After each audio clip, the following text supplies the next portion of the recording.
I formed the Sexual Offences Unit, Vernon, and I don't know if you're all aware. Before, what happens now is if a woman is raped, she might go into a station. The police officers, they are not trained. They might tell them to sit down on the bench, do not take a shower, spend several hours until CID arrive. We formed the Sexual Offences Unit to deal specifically, so they'll have stations that will have the proper facilities for women who have been sexually assaulted and have proper training. That has also been scrapped. The gender-based violence I formed, and all of the things is because if people fear change, we'll have a police service that is still back in the mid-20th century.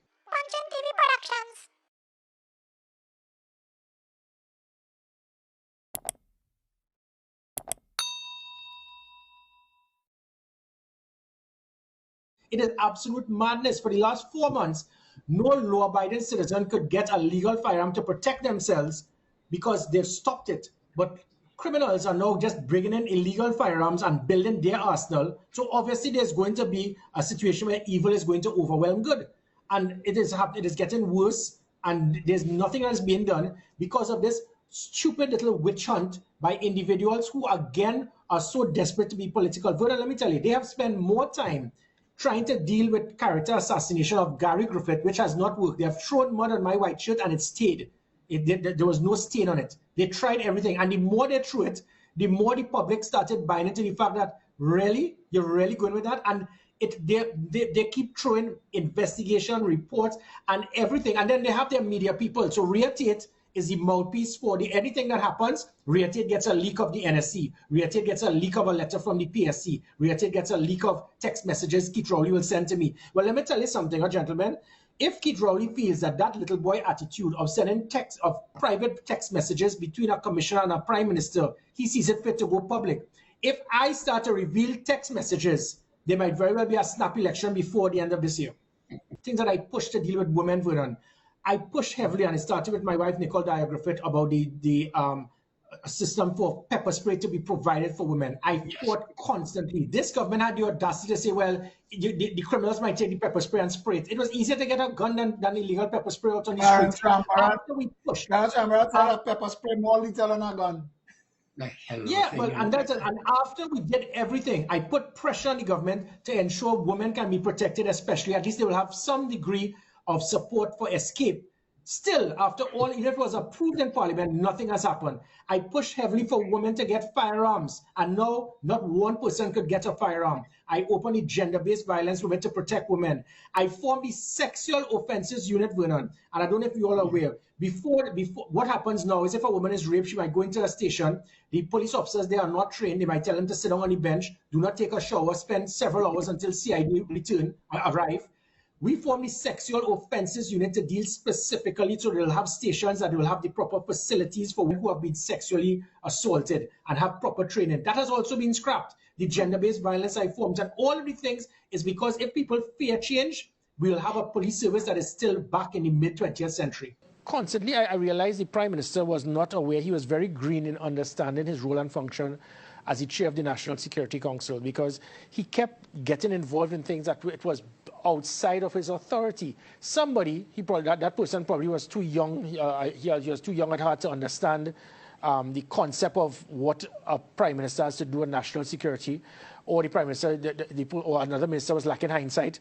And these individuals continue to give the prime minister wrong advice because he felt that as the chair of the National Security Council, I can intervene, I can interfere, I can direct. And when it is you go on a platform to say that I am going to appoint persons from foreign to investigate DSS, I am going to appoint someone to investigate firearms who was a special branch officer, and his job was to collect suitcases when persons arrive at New York City Airport for 6 years. I am going to appoint Stanley John and PSC, you say that you appoint him, but then after Stanley John sends the report to the National Security Council, I, as the Prime Minister, am telling you that that you will ensure that you can arrest persons in their home, in private property. When he kept interfering, and with that, as a Commissioner of Police, I was forced to put him in his place, because that incident last year with Bayside, he was basically trying to allude to inform police officers to break the law, because there was a public health regulation and the police did not have the authority to arrest citizens in their home. It was their private property. So that Bayside situation, when it is I clarified, and unfortunately, you have an Attorney General and a Security Minister who are both attorneys. They did not brief him for him to understand. For the police to go into homes, you must have a state of emergency similar to 2011. Now remember, in 2011, police officers, based on wrongfully guided by the government, went and we had hundreds of persons wrongfully arrested. I have no intention as Commissioner of Police to see the history repeat itself. I was not going to infringe on the constitutional rights of citizens.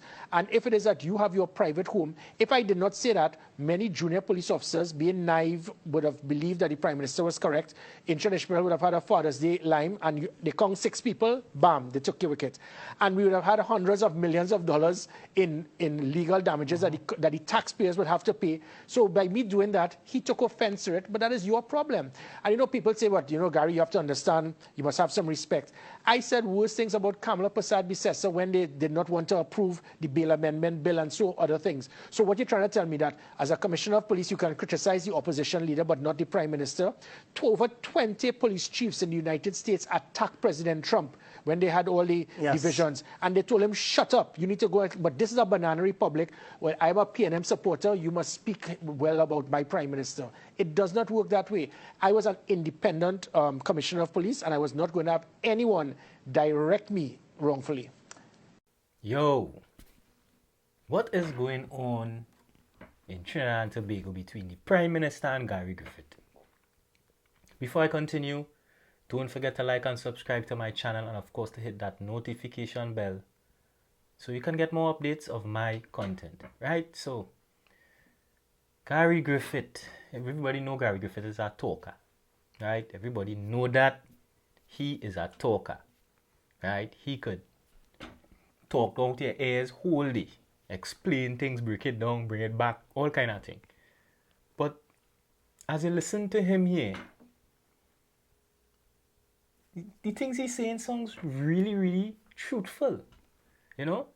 It really looked like the dots is connecting that the Prime Minister, Dr. Keith Rowley, is allegedly, I have to say allegedly, I can't accuse anybody of anything, but allegedly attacking Gary Griffith.